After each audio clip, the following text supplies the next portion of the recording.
even though it's not exactly on the dot of 10, but why not? So greetings, everyone.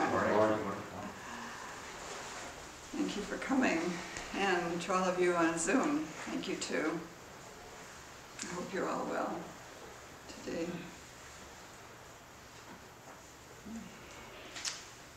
The title of my talk is Jikai Extends a Hand, Living in Kinship with All Beings. And Jikai is Dainin Katagiri's ordination name.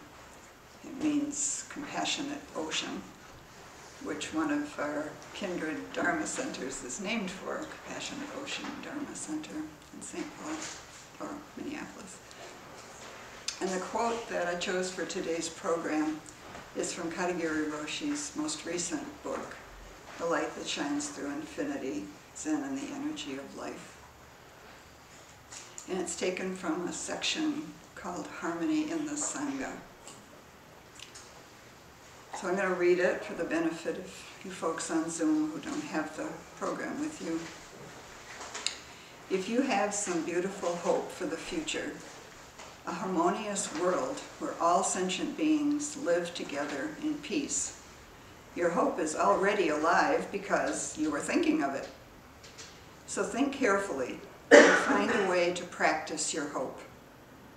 For example, if you see something lacking from someone in the Sangha and find it is necessary to give a correction, instead of giving harsh words, give your hand. Instead of saying, "Your work is careless," offer your hand as if they were stumbling on a rock. Just walk with that person, sharing your good aspects, not expressing criticism. Walking hand in hand with all sentient beings in peace and harmony, you transcend hope by making your hope something that is alive right now. This is how you can build up a harmonious world. So we're living in a time that it's not so easy to have a beautiful hope for the future or the next moment. Although I think that deep in our hearts we do have such a hope. It's hard to know what to do sometimes, though. But whatever our circumstances in every moment, it's possible to do something good that makes what we hope for become real in this very moment, in this time and place. And what we know, and we know that what we do will have an effect, planting a karmic seed for the future, even though we don't know how it will mature or when.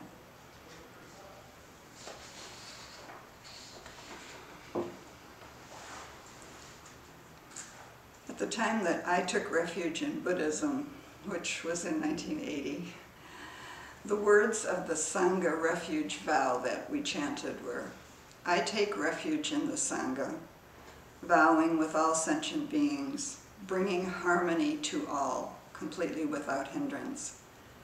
I think it's translated slightly differently now, but I feel attached to this version. It has meant a lot to me over my Zen life. You might think of taking refuge in Sangha as joining a group of like-minded people for mutual benefit and support. Yes, of course it is. But in the biggest, most expanded sense, taking refuge in the Sangha means embracing kinship with all beings that exist in the entire world, including inanimate beings. With some variations, walk together hand in hand in peace and harmony with all beings was one of Katagiri Roshi's favorite slogans. It's a message of living with a profound sense of togetherness. Buddhism is a path of action based on knowing by our own inner experience that whatever we encounter is of the same essence that we are, that everything shares the same life force energy with us. So in that context, I want to talk about our hands and their sense of touch, and look at how we can use them in a spiritual sense as we encounter and touch the life around us. I was inspired to take up this topic by something memorable that happened to me in the clinic where I had my cataract surgery last winter. I was in the prep area waiting, and the nurse anesthetist came out, and she sat down beside me very quietly, calmly. She spoke very softly and calmly, quietly, kindly. She asked me a few questions. And then she very gently took my hand to place it in the right position to insert the IV for the anesthesia.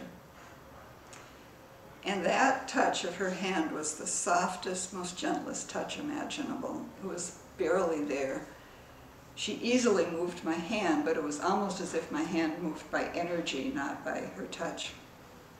And it had a really marvelous, mysterious, profound effect on me.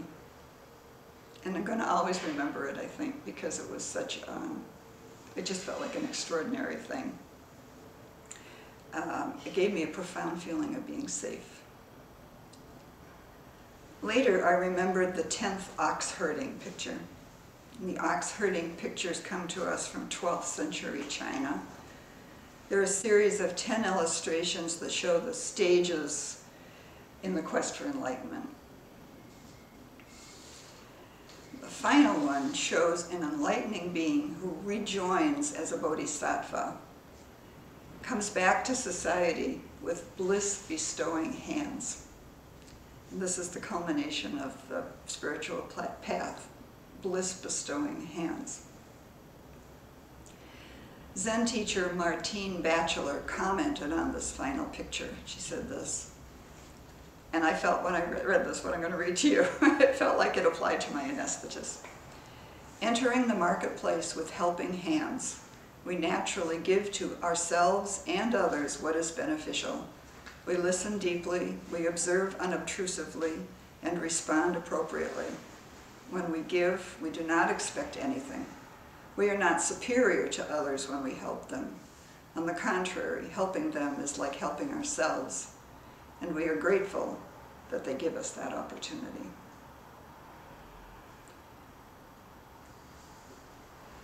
A friend recommended a book to me.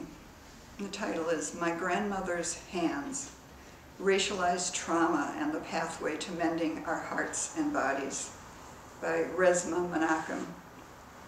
Menakem is a Minneapolis therapist who is a leading voice in today's conversation on racialized trauma. His work explores how racism and trauma affect our bodies and how a focus on our bodies can be an avenue for healing growth. I haven't read the book yet, but this is how chapter 1 begins. When I was a boy, I used to watch television with my grandmother. I would sit in the middle of the sofa, and she would stretch out over 2 seats, resting her legs in my lap. She often felt pain in her hands, and she'd ask me to rub them in mind. When I did, her fingers would relax and she'd smile. Sometimes she'd start to hum melodically, and her voice would make a vibration that reminded me of a cat's purr. She wasn't a large woman, but her hands were surprisingly stout, with broad fingers and thick pads below each thumb. One day I asked her, "Grandma, why are your hands like that?" "They ain't the same as mine." His grandmother, Addie Coleman, tells him about her life as an enslaved person picking cotton from the time she was 4 years old. When you reach in to pick out the fluffy fibers of cotton, the pointed burrs of the plant rip the skin. So the skin protects itself by growing itself to be so thick that the burrs can't rip it, can't bleed. I am so moved by the intimacy of this moment. I imagine grandmother and grandson basking in a warm, open space between them and feeling completely at ease with each other. There's someone old and someone young who share something so important, love, and also a legacy of memory and history. And not just one person's history, but the history of a family, a race, a country, a world. The boy saw and felt it all through the touch of their hands, and it became his memory and his history. Menachem ends this memory saying, "My grandmother died last year. Sometimes I can still feel her warm, thick hands in mine." But according to physics, we never actually touch anything. Things can never touch because everything is made of atoms. Atoms contain electrons, and electrons repel each other. What we call touching is our brain interpreting the electromagnetic force between atoms that is created by electron repulsion. So when you walk and it feels like your shoes touch the ground, they aren't really touching the ground. Rather, the electrons in your shoes' atoms are repelling the electrons in the ground's atoms. So touching is more like hovering. The sensation of touch is our brain interpreting the electromagnetic field created by electron repulsion. And we can feel that we've touched things because the electromagnetic force of electrons pushing on each other creates a sensation that tells our brains that we're touching. Different things feel different because of the way our brains interpret the atomic structure, so the processing data. The particles themselves never actually touch, but their fields do act on each other. So when we touch things, something's going on in that shared field. Practitioners of body-based spiritual and health or healing practices such as yoga, qigong, and Reiki use their hands to interact with the world on an energetic level. They recognize that their hands are open to spiritual energy called chi, ki, or prana, and use their hands as antennas for receiving and transmitting energy, allowing life energy to flow in and out of their bodies. Typically, the left hand receives energy and the right hand projects or transmits energy. T.S. Little is a practitioner of Zen and Tibetan Buddhism and a teacher of Prajna Yoga. In his book, Yoga of the Subtle Body, he says that the soles of the feet and the palms of the hands together are thresholds to the subtle body and function like chakras, awakening prana currents that flow through the arms, legs, and spine. Considered portals to awakening, the palms and soles of the feet ready the mind for meditation and states of yogic concentration or samadhi. Hands are an important part of our zazen posture. When we begin to sit, we place our open hands face up on our thighs, perhaps opening the hand of thought, as Kosho Ochinama Roshi says. And we invite the universe to come into us through our hands. While we sit, our hands form the cosmic mudra that represents the universe, and we hold it close to us. At the end of Zazen, we place our open hands back on our thighs and offer the energy of our sitting practice back to the universe.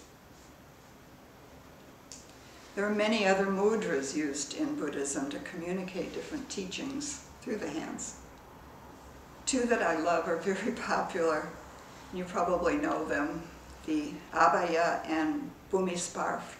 It's hard to say that one.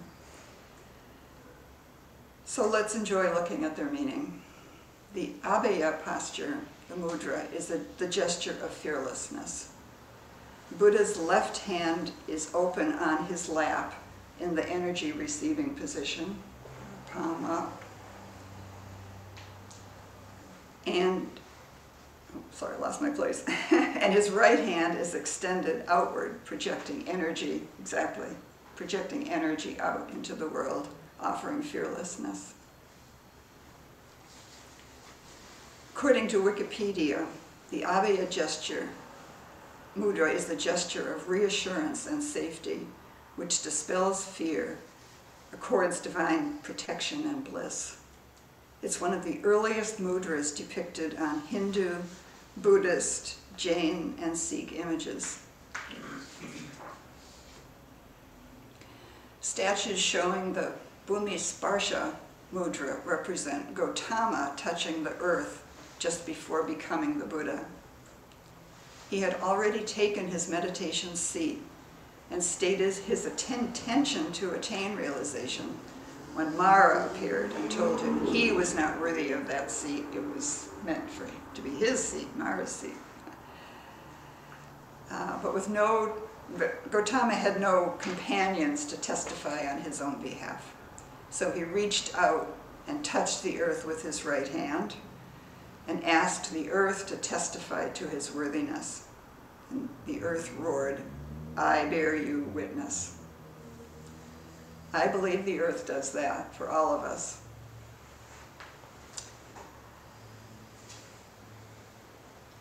So now I want to give some attention to inanimate objects and our relationship with them as members of our greater sangha. Picking up or touching an object is a mindfulness or grounding practice that can help us calm down when we're agitated or just want to enjoy a sense of feeling connected to life.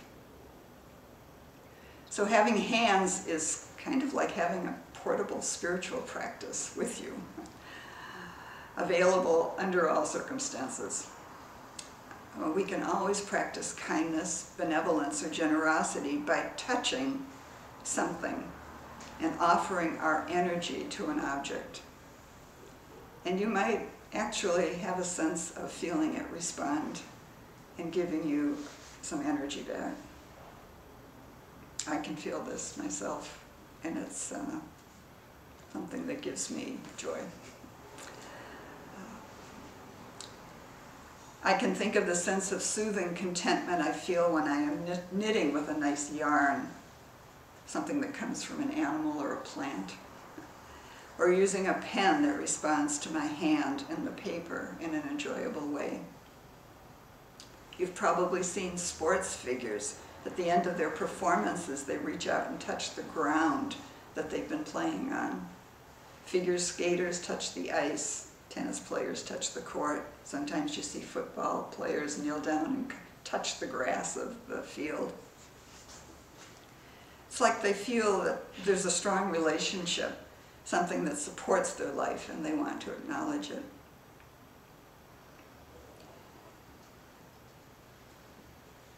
Now, last year, well-known Zen Buddhist priest and writer Ruth Ozeki published a new book, The Book of Form and Emptiness. It's a novel.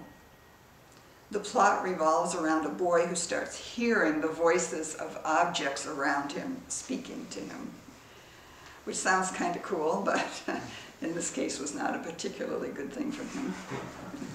Maybe some of you have read it. Probably some of you have read it. I haven't actually read it, but I read a lot about it. And I heard an interview that Ozeki gave last November at Upaya Zen Center. And she talked about the book's themes and her interest in Zen koans that revolve around the question of whether or not inanimate objects expound the Dharma, and if so, who can hear it? For example, she cites the story of Dongshan, one of our important Zen ancestors. When he was failing in his efforts to receive and realize the Dharma directly, his teachers sent him off to Yunyang. And Yunyang recited to him the Amitabha Sutra, saying, "The lakes and rivers, the birds, the forests, they all chant Buddha, they all chant Dharma." And at that, Dongshan at last experienced his great insight. In the Shobogenzo chapter Sansuikyo, Mountains and Rivers Sutra, Ehe Dogen says, all things preach the Dharma. He says, mountains and waters unceasingly expound the Buddha's teaching and are themselves a sutra. The inspiration for Dogen's writing was a poem, the verse of Keisei San Shoku, Sounds of Valley Streams, Form of Mountains, by the Chinese poet Su Shi. And this is his poem. The sounds of the valley streams are his long broad tongue. The forms of the mountains are his pure body. At night I heard the myriad sutra verses uttered. How can I relate to others what they say? So both Su Shi and Dogen say the sounds of valley streams are Buddha's voice, his teaching, and the forms of the mountains are Buddha's body. Shohaku Okumura Roshi wrote a wonderful book of commentary and discussion on the Mountains and Waters Sutra. And he explains that inanimate objects expound and preach the Dharma through their Buddha nature. So everything in the world is always expounding Buddha's teaching.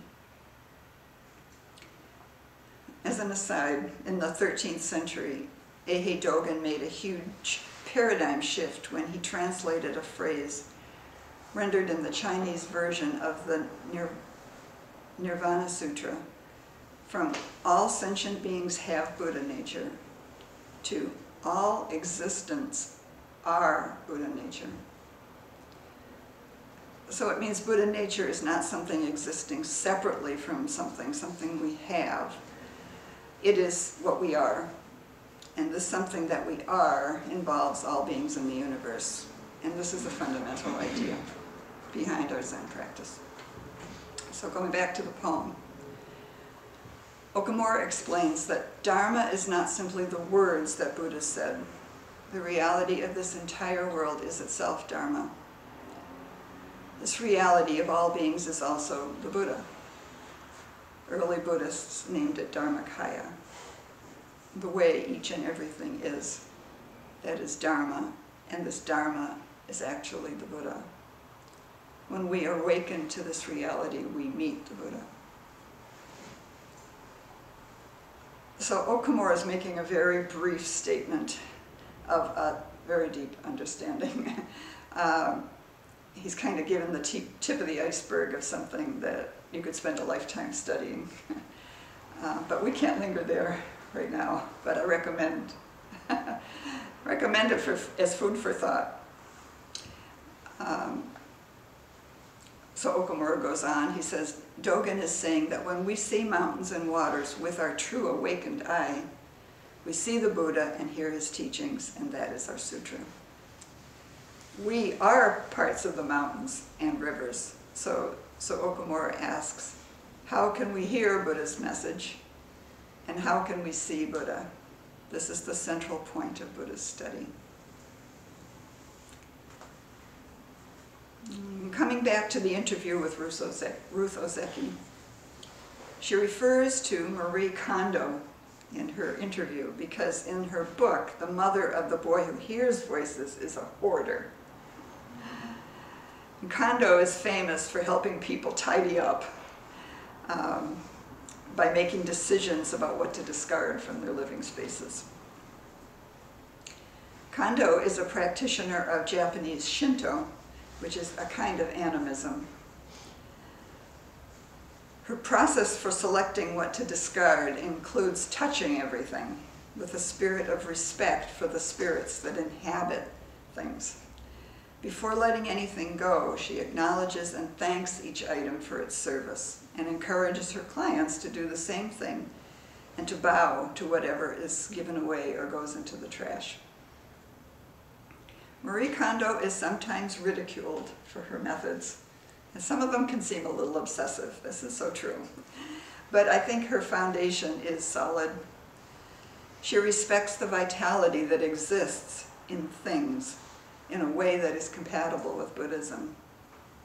I have found myself bowing to the trash and apologizing to things that fall on the ground because of my clumsiness, and even talking to things sometimes. I often say goodnight to my car when I check the garage at night. I just say, good night, Subi. I have a Subaru. Good night, Subi.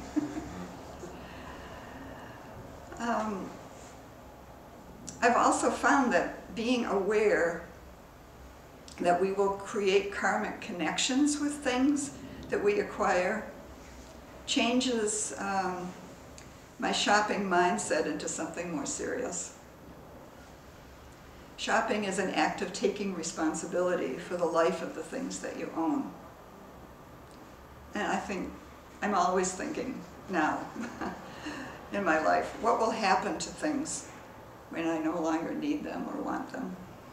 Where do they go? Buddhism in Japan also has rituals of separation. And these are formal events that provide an opportunity to show respect for the life of certain material objects and to let people dissolve their karmic connections to their things.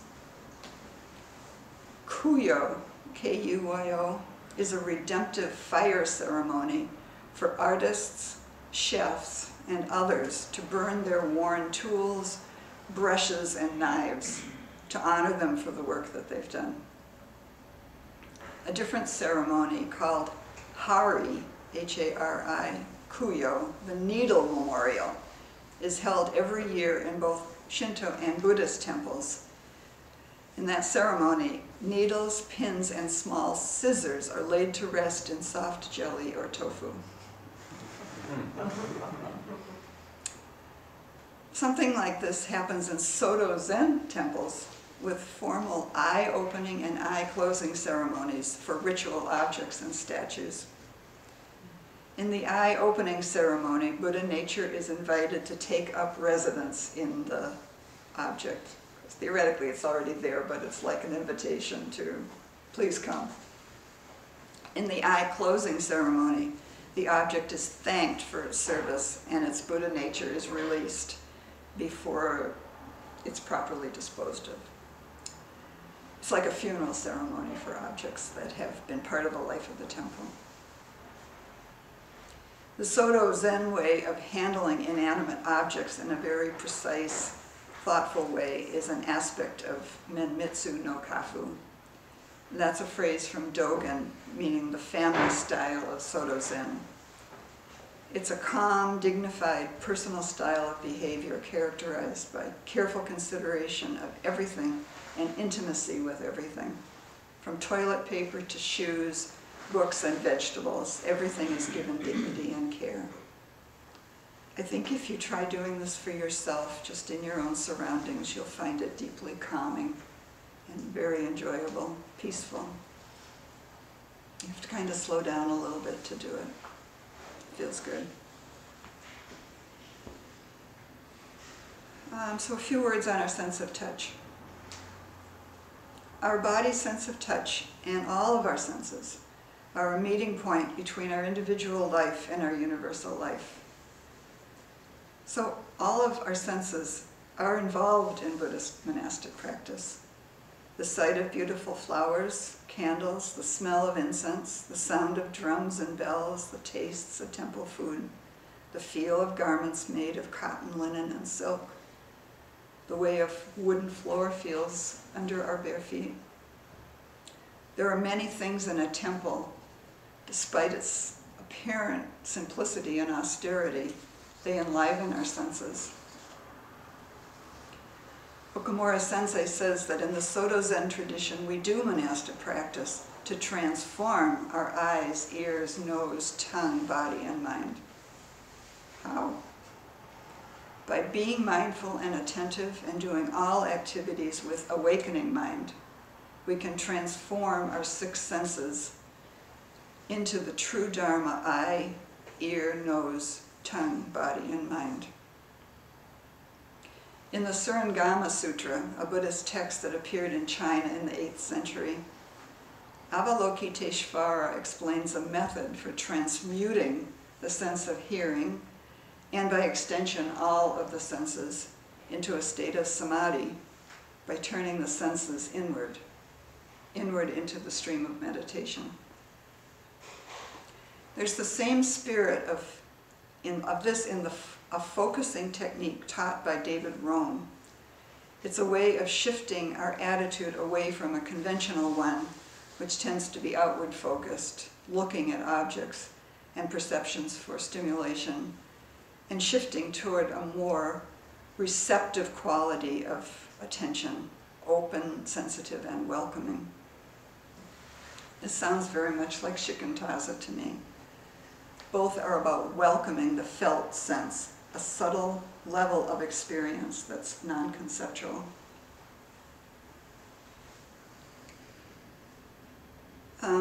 So now a few words on living in kinship. The environmentalist Paul Hawken speaks of reverence as the process of awakening to being alive. He says it's the realization that every living being is our sibling. This is the spirit of sangha. Monica Galliano is a scientist who studies plant intelligence. She's the author of the book, Thus Spoke the Plant. She says, we are all the same. We come from the same, we are the same.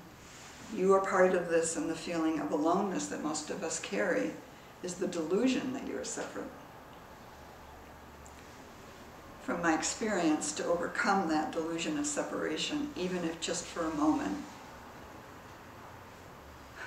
to do that we can quiet our ego, open our heart, extend our hand to something with the spirit of kinship. What arises is often a feeling of great contentment. The movement guiding that hand to reach out, to touch, is Maitri, or metta in the Pali language. It's the practice of cultivating a feeling of love and friendship for everybody and everything. All beings are huge sangha. Katagiri Roshi talked about cooking as an opportunity for practicing this. He said, you cannot see the energy and hearing in a vegetable directly, but still you can take care of it in a concrete way. How? Very simple. Deal with a vegetable with warm-heartedness, expressing the lively energy of your life and respecting the lively energy the vegetable also possesses. Accept that a vegetable is Buddha. Then open yourself and extend your life toward the vegetable's life. Just walk with it. Very naturally, you handle the vegetable with compassionate attention. This is very simple Zen practice. This friendly openness is our basic attitude toward what we encounter in daily life. And then, according to the circumstances, we may need to move on from there into other responses that are called for. Because there's specific differences in situations. And the helpful response to a situation may be to be stern, or angry, or sad, or urgent.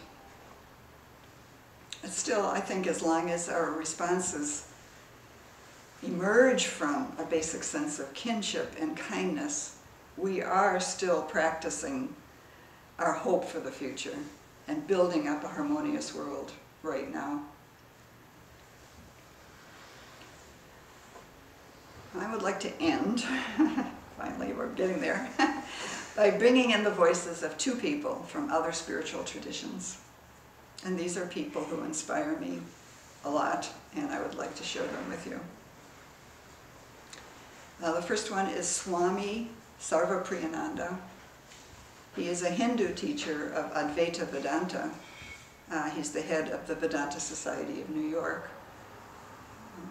He said, the spiritualization of life gives meaning back to life and gives us a high view, a noble view of life, a purpose of life, and the possibility of enriching life with positive cascading effects on society, the environment, and the planet. And then Richard Rohr, he's a Franciscan priest who's the leader of kind of a movement to develop an alternative Christian orthodoxy that is closer to where Jesus actually taught. He says this: once we allow the entire universe to become alive and dynamic, we are living in an enchanted world. Nothing is meaningless. Nothing is able to be dismissed. It's all whirling with the same beauty, the same radiance. We grant the other inherent dignity and voice.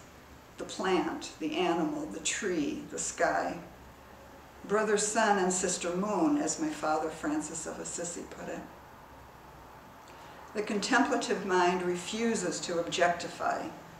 It grants similarity, subject-to-subject relationship, likeness, symbolism, communion, connection, meaning. We can use whatever words or images are helpful, but suddenly we are alive in an alive universe where we can never be lonely again. So that is the end of my talk. Thank you very much for listening to me. Does anyone have any thoughts, comments, questions? Got plenty of time. I really enjoyed your talk. I really enjoyed it, thank you. Oh, you're welcome. I have a friend of mine who, I was thinking about her when you were speaking, who gets really emotional with things, like gets very, very tied up, and I was like, that's your deal. But I think I'd be much more compassionate, you know, to her feelings, because she's really attached to things, like her car. You know, if she had to get a new car, I mean, oh my God, she'd be a mess for months. That's the old car, she was losing it, and, you know, so it's a little different spin for me. You know? Yes, so the woman speaking is talking about, I didn't catch the early, was it your mother, your friend? Or A friend of mine. a friend who gets really attached to things, and she recently needed to get a different car, and she had so much attachment to her old car, and felt like, I think what you're saying, she had like, it was like a relative of hers. She was, and she felt so sad when she was crying because she was going to miss it as, I'm sure she had a lot of memories around things that had happened in the car, and that's our karmic connection to things. They become a living part of our life, and yeah. And I actually am a Libra, which is the only inanimate object in the zodiac. I don't know what that means. Maybe you can help me figure it out. She said she's a Libra. Her sign is, and that the Libra is the only inanimate object in the cosmology of horoscopes. Pretty cool. Yeah, I think bowing has been such a powerful practice in my life and in Zen, and it feels so weird when you learn how to do it at first. You're like bowing to things around the Zen center, and it just felt like I was like playing pretend or something. But it really brings all these objects alive, I think. And it moves it from you're like using something to get something else into like being in relationship with whatever it is, and makes you appreciate it and feel supported. Like I feel like supported by like my clothes now. It's kind of a funny thing, but it almost feels welcoming, and you know, it's easy to get frustrated and like swear at objects and like when they aren't working, but you know, it's still kind of like, I don't know, they're also kind of beings and to some extent, and can appreciate them. So it just seems kind of like strange when going on like contemporary retreats where bowing isn't a thing, and it kind of has become like an integral part of my Zen practice. So it's you miss it. Yeah. It's it brings a different texture and color to it's the world. So yeah. There's the whole use of our body. I think so much of the whole methodology of Zen, like all the bowing and everything, is designed intentionally It's hard when you start modifying it to know exactly what you're doing, because sometimes we don't even always know what the meaning that we've inherited is in certain things that we do. And so, I feel like you're saying, it's something you actually need to do and understand it completely before you really understand its subtle meanings even.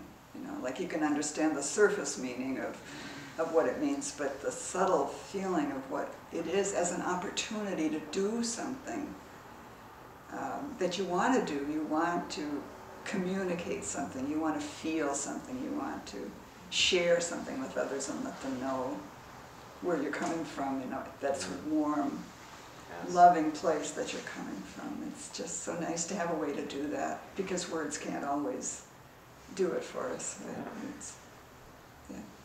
Exactly. And it's kind of funny when you try to explain that to someone, or someone who's not like into Zen practice or used to like bowing to things, and kind of laughed at it. Really talented to that. I mean, just like with Marie Kondo, people just, you know, like, oh, come on, please. It's just this, it's just that, but I don't know, it's real. Thank you. Thank you. So yeah, the experiential part of what you just said is something that, as I was meditating, kind of came up as a nice little unexpected thought of, I think, what you said at the beginning here about the sangha, and I love that term so much, of, you know, us starting, and, you know, okay, we're like-minded, and then you're like, well, we're all like-minded in some degree, even the inanimate objects, and then I like looking at things that can teach me, even though it looked like it was the other way around. You know, like someone coming to me for advice, and I'm like, I get out of it so much more than they got out of whatever advice I could give them. I think that's the thing, maybe with the inanimate objects too. Yes. I'll teach you how to just sit there and be. No thoughts. Yeah, he's talking about how sometimes when you go to teach something to someone, actually they have something to teach you, and that with inanimate objects, sometimes they also have something to teach you, that you can listen to them, that they, exactly. Yeah, that's so nice, thank you.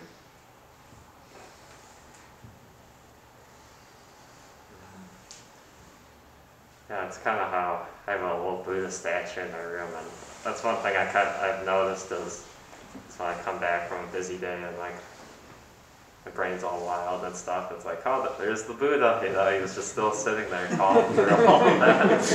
Still got his Zen mind going, and it's always there within reach. Do any of you have one of these other statues, the earth-touching statue or the That's the one I have. Yeah, Matt, you do? Yeah. And there's a question online, it looks like. Oh, okay. From Judy. Hey, Judy. You are on mute, Judy. Good morning. Good morning. Can you hear me? I can. I don't know if everybody else can, but I'll listen to you. I hate they being can. in my house. I hate being in my house. Yeah. And so, I love chopping vegetables. I love gardening, but I hate being in my house. When I start, if I just stay in one place for slow, then that heat kind of falls off, and I should get more intimate with sweeping, dusting, moving things and putting them in order. So it really, your talk is such an important thing because it's like when you're sitting in zazen and you feel connected, but you get up and push it, and your brain takes over, to move from meditating into my daily life. is always the challenge. Judy, thank you. I have to tell you, I couldn't hear every word that you were saying, that it was kind of fading in and out. But I did understand you were talking about cleaning, just the way you live in your house and having some sense of intimacy that arises when you're still. I can't quite exactly say back the things that you were saying. If you came closer to the mic on your phone or computer, maybe you could just say briefly again what the main thing you wanted us to hear. It's still not clear, I'm sorry. Yeah. It's okay. Okay. Good morning to you. Good to see you.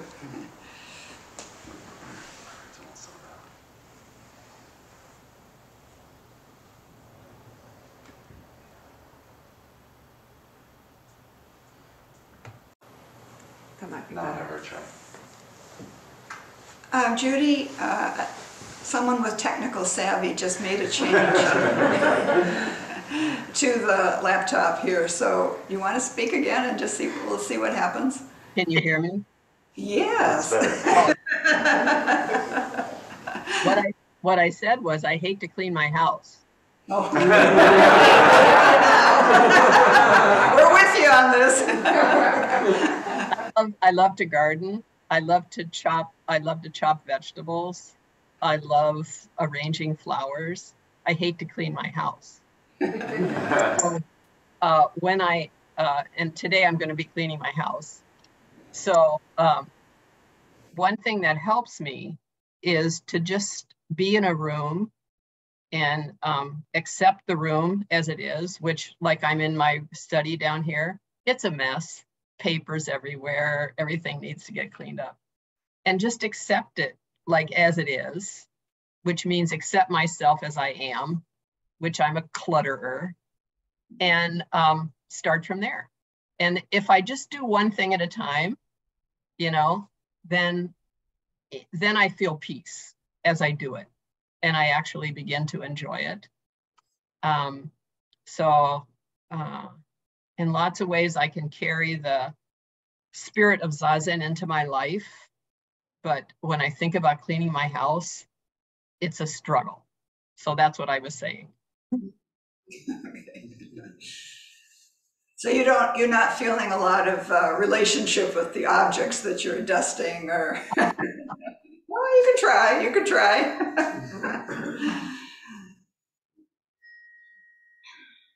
I don't think there's any other hands online, but if someone wants to just unmute and say something, you could do that right now. Okay. Hi, this is Susan. I just wanted to thank you for your talk and let you know how much I love the part where you basically said you're carrying your hands as a spiritual practice. Like you just have a spiritual practice right here with you at all times. So I wanted to thank you for that, Andrea. You're welcome, Susan. Nice to hear from you. I really connected with the part of your talk where you mentioned when you're shopping, you try to think about what happens to the things after you don't need them anymore. And I think especially in the society that we live in, that's so heavily consumerist, and we're getting bombarded constantly by advertisements and all sorts of stuff like that. It takes a lot of conscious effort to think about the whole life cycle of the objects that we interact with. And I just want to say thank you for kind of shining the light on that. And yeah, I really enjoyed the talk. Oh, thank you. You know, I agree. This is something that has become really important to me too, just as a day-to-day practice. You know, Thich Nhat Hanh, he really set us up for understanding like everything is made out of something else. So everything that you buy is made from something else, and it includes the life of so many things. He used to talk about paper being the tree and the rain, and and so it's all the life in the thing, and how it got, the transportation, how it got to you, all the people that worked on it, making it, moving it, all of went into it. And who are you to waste that? I think this is so important. I think it can really make a huge difference. The momentum of a lot of people feeling that way can really make a difference. Hey, Leslie. Hi, thank you for your talk. It was wonderful. Thank you. I have to say that I'm in a place, I have just emptied my storage unit and brought it all here. And a number of years ago, I put everything that I cared about in storage except what I could put in a pickup truck. And I hit the road for like 4 or 5 years and accumulated more things when I was on the road and all of that. But I've recently kind of settled for a while at least, and I emptied this 10 by 10 storage unit, which was packed full. But it was my life. So now I've got all these boxes that I've brought to my home, and I need to go through them. And I've already opened a few of them, and things like that, some items that my kids made. I don't remember which kid made it unless the name's on it, but items that, and I look at those things and I think, what am I going to do with these? And, throwing them away seems terrible when they have, this has been with me if my son made it, he's 34, so it's been with me a while. And, but I think some of the things you said are things that will allow me to do that, because I don't have a place to put all the things that they made anymore, and they don't want them, and they'll never want them. So if I wait till I'm gone, they'll throw them away probably. And so I think some of the things you said are going to allow me to have some reverence for these decisions and to let them go. I have some advice. Wonderful. I want to hear it, please. Take a picture of it. I have done that with some things, yes. And I plan to have categories of pictures. You could do a nice job of, creating a little vignette and put the things in it and take a picture and then figure out what to do, how to dispose of it properly after that. But yes. Thank you. Yes. I will do that. Yeah. So Judy actually had a question kind of, I think at the end I resonated with, how do you leave your pillow on the cushion while you sit, and then have that extend a little farther out into the day. Yesterday I was giving advice to someone about powerlessness, and something that seemed to resonate a little bit was, maybe goes to that idea of practice is, you're powerless over the most powerful part of you when it comes to habits or things like that. Oh, habits, yeah. It's a way of strengthening that and how you carry that part of you you're trying to empower a little further out into the day. Oh, yeah, just allowing it to stay with you, just sort of inviting it to stay with you as you go through the day after you get up off the cushion, to not have a solid line of demarcation between sitting and moving. And yeah, I was kind of trying to get a feel for that too, like just that you can express your sitting through just ordinary everyday things that can help you. Like you were saying, that you learn something from them. They can help you. Things can help you. And that's good to know.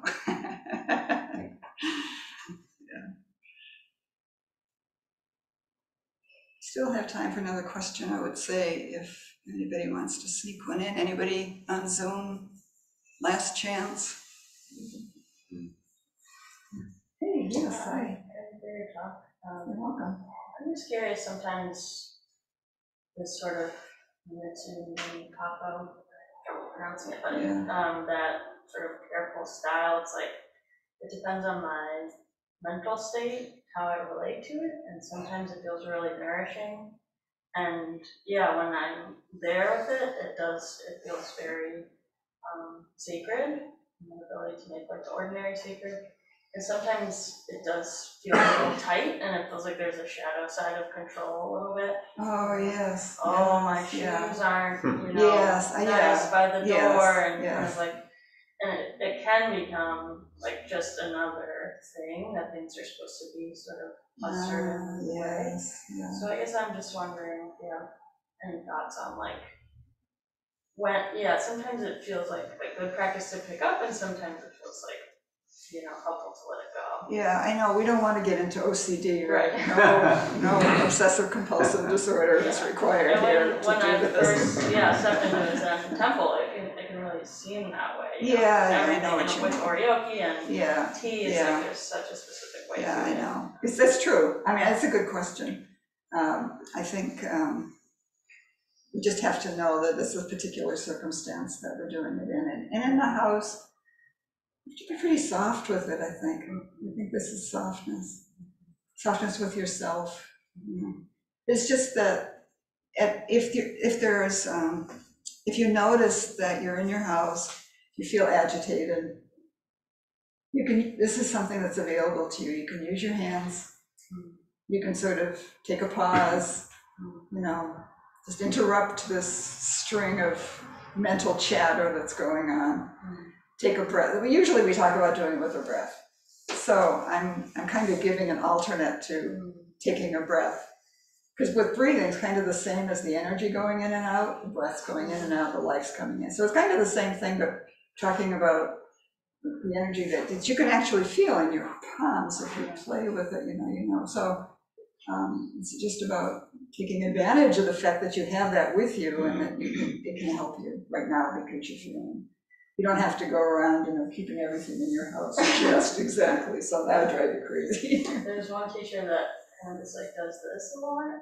I've seen that on YouTube. Yeah, and it's just a way to bring the awareness back, but it's like you're saying, it's always available. Yes. Sometimes I see people doing. No, I don't do yoga, but when I was sort of looking into this a little bit to put it in my talk, it said that there are, points on the tips of the fingers, so that person is activating the energy of those tips. And you start with the thumb and then go one by one, and then get to the pinky and then go back. So he's bringing forward and concentrating his energy to pay attention. Yeah, that's good. Yeah. Okay, I think that we're done, and I want to thank you. This has been such a lovely conversation. Thank you for being part of it. And let me just dedicate, for all of us, I'll dedicate the merit. May the merit of this penetrate into each thing and all places, so that we and every sentient being together can realize the Buddha way.